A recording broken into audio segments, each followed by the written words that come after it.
Assalamu alaikum guys, my name is Hamza Ayub. Today we will discuss about while loop. सबसे पहले हम while loop की definition देखते हैं. A while loop statement repeatedly execute a target statement as long as a given condition is true. while loop एक ऐसी statement है जो कि टारगेट स्टेटमेंट जो होती है, हमने जो कुछ परफॉर्म करना होता है उस स्टेटमेंट को तब तक एग्जीक्यूट करती रहती है जब तक कंडीशन ट्रू रहती है.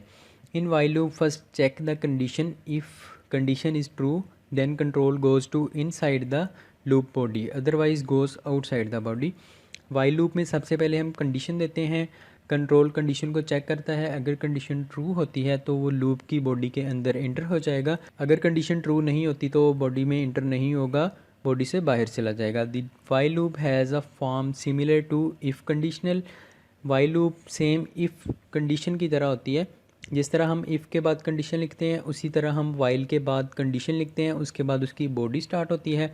उसकी बॉडी के अंदर हमने जो भी स्टेटमेंट एग्जीक्यूट करवानी होती है वो स्टेटमेंट्स लिखते हैं. उसके बाद उसकी बॉडी की ब्रैकेट क्लोज़ कर देते हैं. उसके बाद हम इस डायग्राम को देखते हैं.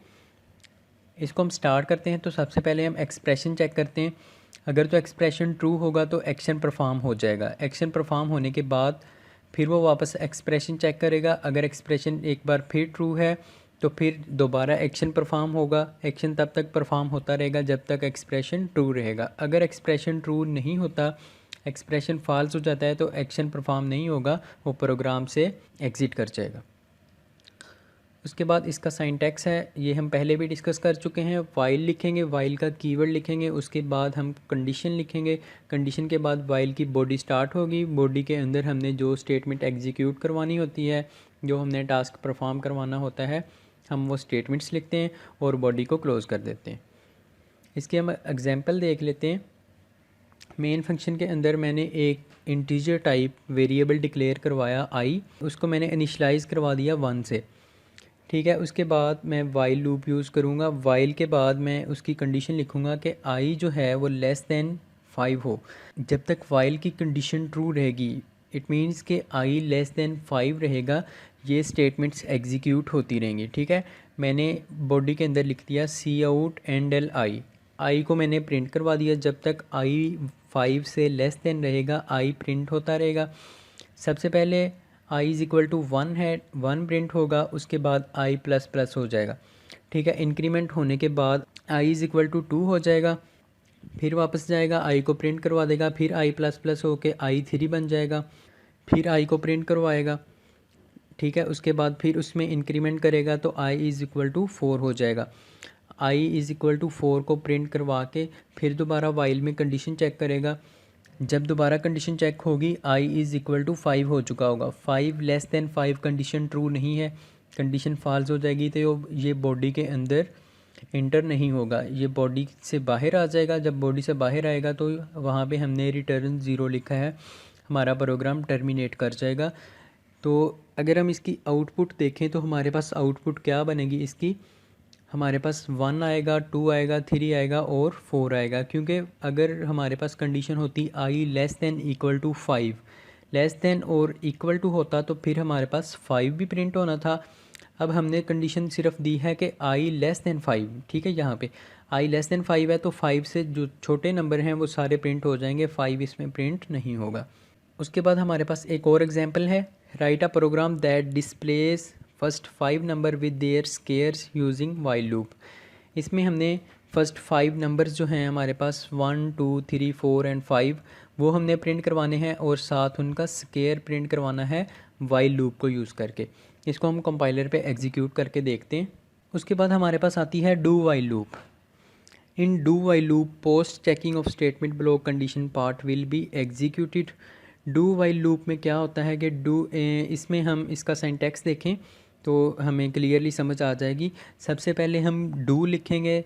ठीक है. डू लिखने के बाद उसकी बॉडी स्टार्ट हो जाती. उसके बाद हमने स्टेटमेंट्स लिखनी होती हैं जो हमने एक्शन परफॉर्म करवाना है. उसके बाद हम वाइल लिखेंगे. वाइल के बाद हम कंडीशन लिखेंगे और उसके बाद सेमीकोलन डालेंगे.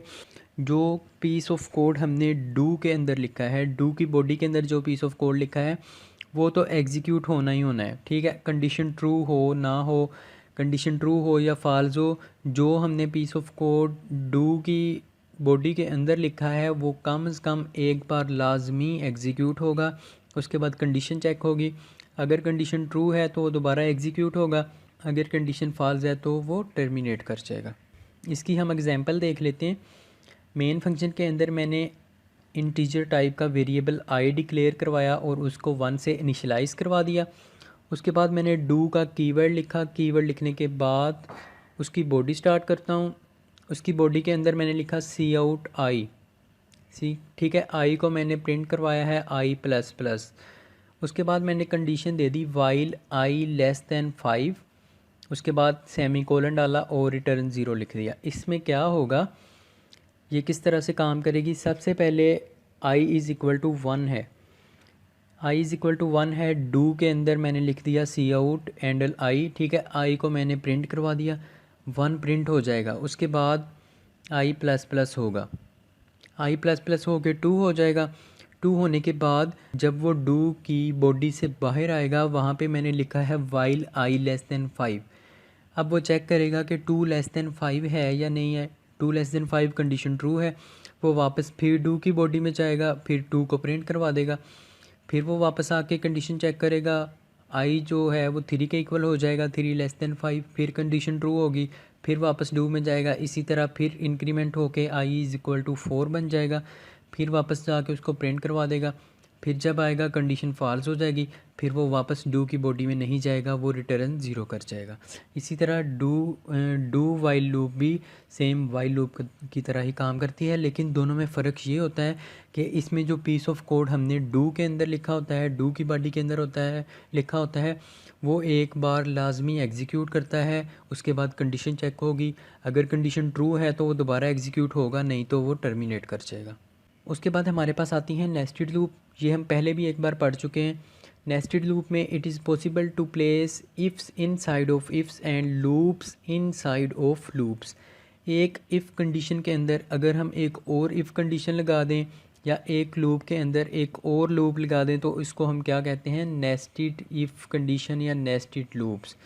by simply placing these structure inside the statement blocks. This allow for more complicated program behavior। ठीक है, इसको हम कुछ इस तरह से कह सकते हैं कि अगर हमने एक फार लूप यूज़ की है, उसके अंदर मैंने एक और फार लूप लगाई है, उस फार लूप के अंदर मैंने एक और लगाई है, तो इसको मैं नेस्टेड लूप्स कहूँगा। इसका सिंटैक्स कुछ इस तरह से होता है। अगर हम इसके सिंटैक्स की बात करें तो फॉर लूप में मैंने सबसे पहले फॉर कीवर्ड लिखा, उसके बाद इनिशियलाइजेशन, कंडीशन और इंक्रीमेंट, जिस तरह से हम फॉर लूप लिखते हैं। ठीक है, एक फॉर लूप लिखी, उसकी बॉडी के अंदर मैंने एक और फॉर लूप लिखी है और उसके बाद मैंने स्टेटमेंट लिखी है जो एग्जीक्यूट करवानी है, उसके बाद दूसरी स्टेटमेंट जो मैंने एग्जीक्यूट करवानी। इस तरह से एक लूप के अंदर मैंने एक और फॉर लूप को रखा है, तो इसको नेस्टेड लूप कहेंगे। इसी तरह नेस्टेड वाइल लूप होती है, इसी तरह नेस्टेड डू वाइल लूप होती है। वाइल लूप में किस तरह लिखते हैं कि वाइल लूप को जिस तरह हम डिक्लेयर करवाते हैं, वाइल का कीवर्ड लिखा, उसके बाद उसकी कंडीशन है, उसके बाद इसकी बॉडी स्टार्ट हो जाती है। ठीक है, उसकी बॉडी के अंदर मैंने एक और वाइल लूप रखी हुई है, उस वाइल लूप को लिखा है, उसकी कंडीशन है, फिर उसकी स्टेटमेंट है।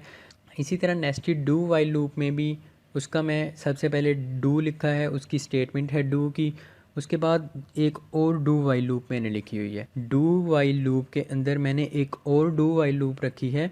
इस तरह, इस वजह से उसको नेस्टेड डू वाइल लूप कहते हैं।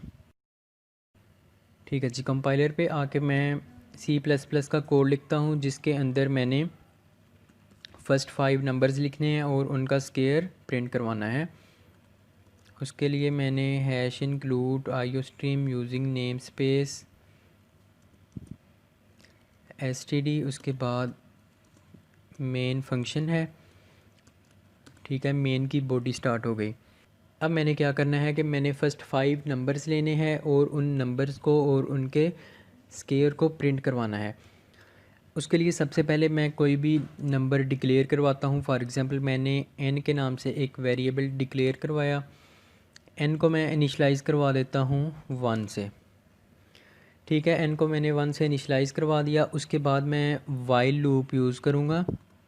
मैंने वाइल का कीवर्ड लिखा, उसके बाद मैं कंडीशन लिखूँगा वाइल n जो है वो less than equal to 5। First 5 number का हमने प्रिंट करवाना है तो मैं लेस दैन इक्वल टू 5 लिखूँगा।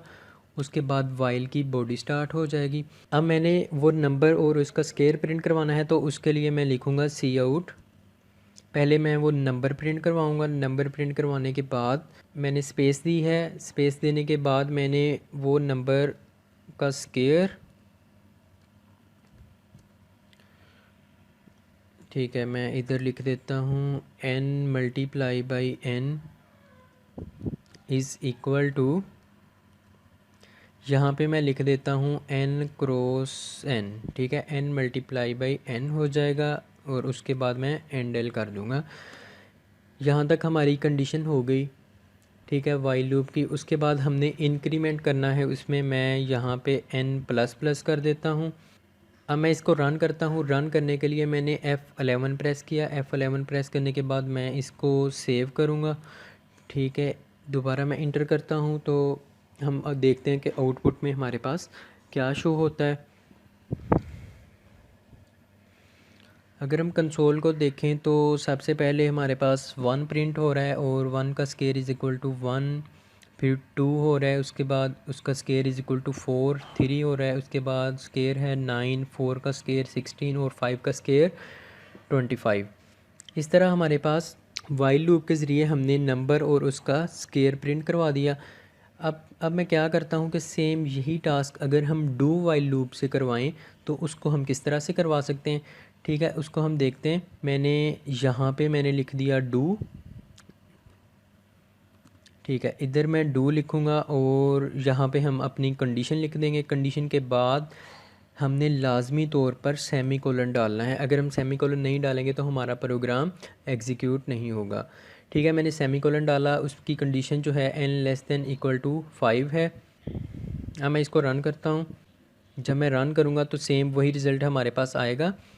1 का स्केयर 1, 2 का स्केयर 4, 3 का स्केयर 9, 4 का स्केयर है 16 और 5 का स्केयर है 25। इस तरह से मैं सेम टास्क वाइल लूप से भी कर सकता हूँ, डू वाइल लूप से भी कर सकता हूँ। डू वाइल लूप का हमें क्या बेनिफिट है कि उसमें जो पीस ऑफ कोड हमने डू के अंदर लिखा है वो तो एक बार एग्जीक्यूट होना ही होना है।